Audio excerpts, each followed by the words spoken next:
Yo, what is going on YouTube? It is Dylan. We are back here with another double upload. Now today I'm making this video because I've just seen so much Tua hate recently. I just have to talk about it because I'm tired of trying to explain to people kind of my thoughts. So you know what? And I know a couple of my friends out there, on Twitter, I see y'all batting for Tua and everything. If you want to use this video for an argument, feel free, just link it to them because I'm going to be telling you why.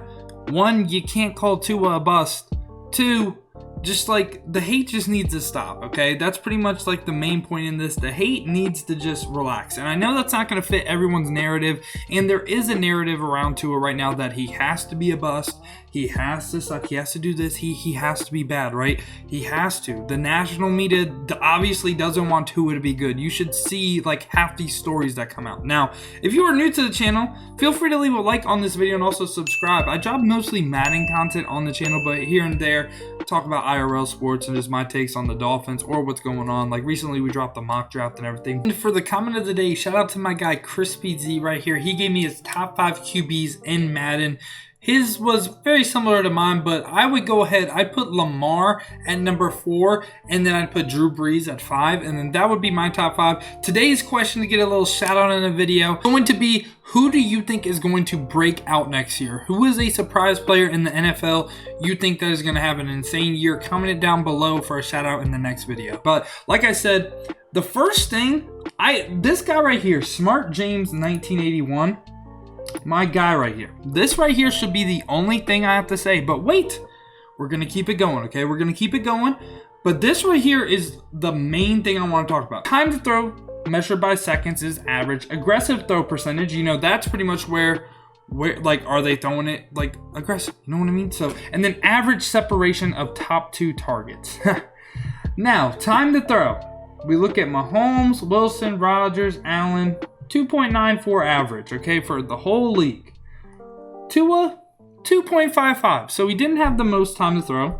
And we had 3 rookies on the O-line, but that's not really talked about. Really, if you look at our O-line, I think they might have been the worst first stunts against the league. Like, I don't have like no stat or anything to say that, but if you watch the games, almost every time Tua was instantly pressured, it was someone looping in because I guess our O-linemen are full of dummies. But aggressive throw percentage, people say he doesn't throw the ball downfield, but,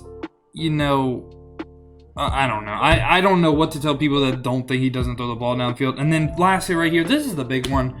The average separation. Our receivers had no separation. None. Like, I've had to argue with, like, Eagles fans.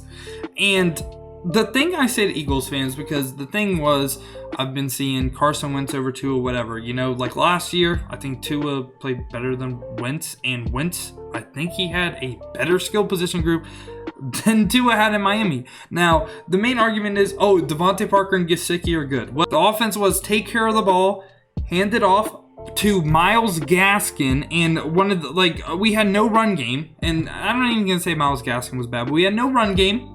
Our receivers could not get open. They couldn't. Like, how do you expect a rookie quarterback to come in and succeed? And the craziest thing is, he didn't even play bad. He hasn't played bad. He hasn't played bad. The one game, okay, he played bad first, the Raiders, which they gave him a look that they weren't ready for. Like, he just, the offense, just, as much as I just want to say it's Chan Gailey's fault, it's the play calling, it's this, it's that. I'm not just going to blame it on Chan Gailey, even though I think the dude is kind of a moron for some of the stuff he put on the field. I'm not going to lie to you. Hopefully next year the play calling gets a little bit better. But yeah, like I said, don't want to just blame it on play calling. But if you watch the Cardinals game, if you watch literally, like, the Cardinals game should be the thing that, hey, Preston Williams was healthy. And that kind of like left Devontae Parker kind of less stressed and everything because they were focusing on Devontae Parker. Preston Williams goes off. Then he gets hurt. Then at times Devontae Parker was hurt. Then Gesicki was hurt. By the end of the year, he was throwing to Mac Hollins and Jakeem Grant. Mac Hollins and Jakeem Grant. You know where Mac Hollins is from? Mac Hollins is literally from Philly. He got cut from Philly. He wasn't good enough to play in Philly. Like, what? Like, how is that just, like, not looked at? Like, this dude was starting for us, and he got cut from Philly. And y'all literally say y'all have better skill positions than, like, how? Jakeem Grant? Bro, that dude can barely catch punts half the time. Now, I like the guy, but, I mean, I'm just saying, bro, he wasn't a good receiver. And that one deep ball he dropped from Tua really kind of made me mad. So I'm not a big Jakeem Grant fan right now. But yeah, our receivers were looking like Jakeem Grant, Matt Collins. Lynn Bowden was actually solid. That's one that, you know what, if you put him up, fair enough. In college, that was like a gadget player. He's not really like the best route runner in the world. You know, he's developing. He'll probably be pretty good next year. But it's not like he's like Keenan Allen. You know? He's not Keenan Allen. He's not Mike Williams like Herbert has. He's not Tyler Boyd. He wasn't like crazy. It's like, our skill positions were so bad. The Eagles had like Miles Sanders too. Like the Eagles, I think they had better skill positions than us. You know what? You can throw it up, you can argue whatever, but this right here shows me Tua literally had no help. And he went 6-3. 6-3, 6-3, 6-3, 6-3 as a rookie quarterback. And you know what? Let's just look at his stats, okay? Let's just look at his stats. In 9 games, he threw for 1.8K yards, 11 TDs, 5 picks, and 87.1 passer rating. Now, my God, you would have thought he threw for like 20 picks. He would have had like a .01 passer rating. Like, these numbers right here in 9 games, are they really that terrible? If we go ahead, basically, like, I know it's not exact, but if we basically just kind of, like, round it up to what would be a full 16-game schedule, probably throws for around 3K yards, maybe 20 TDs, 10 picks. That's not, like, a solid year. That's not, like, okay for a rookie. You know, he just has to instantly throw to 5,000 yards to who? Matt Collins? You think Matt Collins was going to be a 1,000-yard receiver? Like, no. Like, no. And that's why in the offseason, got Will Fuller. Will Fuller's going to be, he's going to help. I hope Matt Skura at center. I hope he can get the job done. You know, I hope he's solid too. But the hate for Tua, like, this is just ridiculous. And the last thing I want to point out, I'm just kind of ranting because this just, like, makes me so mad. Like, they just don't talk about this. All they do is look at the box score and say, haha, Tua got benched twice. Haha, he sucks. Like, it's just ridiculous in my opinion. It's just ridiculous. And the crazy thing is, Fitzpatrick, honestly, did he play better than Tua? Not for what we were trying to do. We were trying to control the clock, you know, not like throw picks. And Tua did a good job of doing that. Didn't throw picks.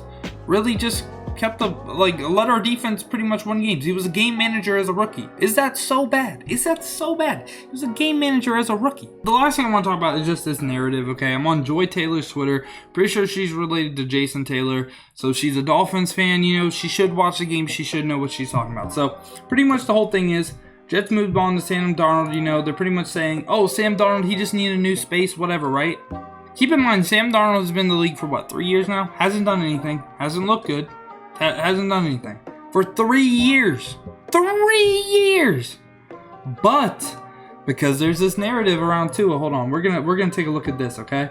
And this guy right here, Austin Foxing Around right here, says it perfectly. Why do certain QBs get a pass, but you know what? Never mind.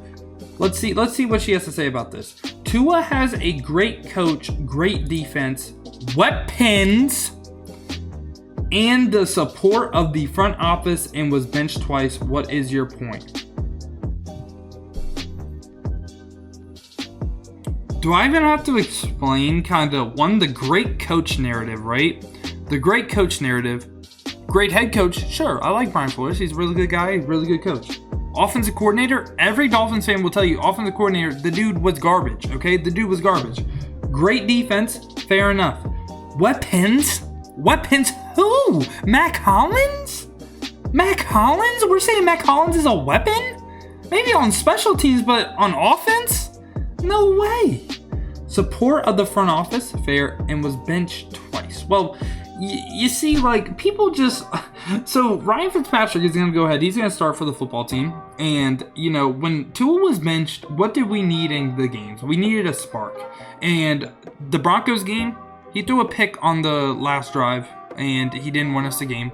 But for the Raiders, he makes that huge play, and you know what? We win the game. But if Fitzpatrick doesn't make that crazy throw, and you know, I don't want to live in a world of, oh, if he doesn't do that, right? Tua gets benched twice, and we still go 0-2. Which, you know, the offense, yeah, sure, was moving better with Fitzpatrick. But he's also, what, like 80 years old in the NFL? I would expect that.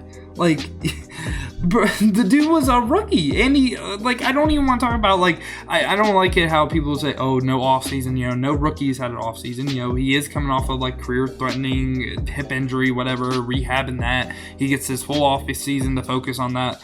Let's just, like, I'm just saying, let's just chill. Let's just chill with this right here, okay? This is what.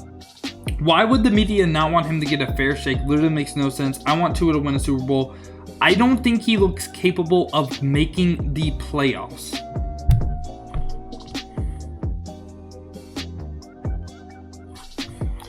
Oh my God. Like, dude, I don't think he's capable of making the playoffs. Oh my goodness. So he's one game off of making the playoffs his rookie year. And before you say, oh, Fitzpatrick went 3-3. And if you want to look at the games Fitzpatrick played, all the games he put up good stats were against garbage teams. It really didn't matter. Tua would have won those games too. But, you know, what's not talked about, the Patriots of week 1. Fitzpatrick didn't really play that good. Or how about the Seahawks? Those games aren't talked about, though. You know? If we go ahead and sneak a win versus the Patriots or, you know, the Seahawks, guess who's in the playoffs? You know? Sure, we might get first rounded, but Tua would be a playoff quarterback his rookie year. And that's, like, all I really have to say.